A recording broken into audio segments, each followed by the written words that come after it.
ಹಾಡು ಮುಟ್ಟದ ಸೊಪ್ಪಿಲ್ಲ, ನಿನ್ನ ಮೆಚ್ಚದವರ್ಯಾರಿಲ್ಲ.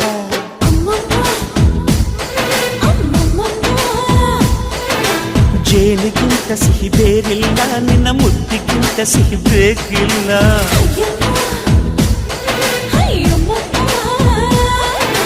ಕಣ್ಣು ಕುಕ್ಕುವ ಬೆಚ್ಚಿ ಬೀಳುವ ಅಂದವಾದ ಹೆಣ್ಣು, ರುಚಿ ರುಚಿಯ ಬಾಯಿ ಚಪ್ಪರಿಸ ಸಿಹಿಯಾದ ಹೆಣ್ಣು. ಅಯ್ಯೋ ತಿಂದು ಬೇಗಿದರು ಆಸೆ ತೀರದ ಪಂಚಾಮೃತ ಇವಳು. ಅಮ್ಮಮ್ಮಮ್ಮಮ್ಮೋ ವಯ್ಯಾರಮ್ಮಮ್ಮಮ್ಮೋ ಅಮ್ಮಮ್ಮಮ್ಮಮ್ಮೋ ನೀ ಸಿಂಗಾರಮ್ಮ.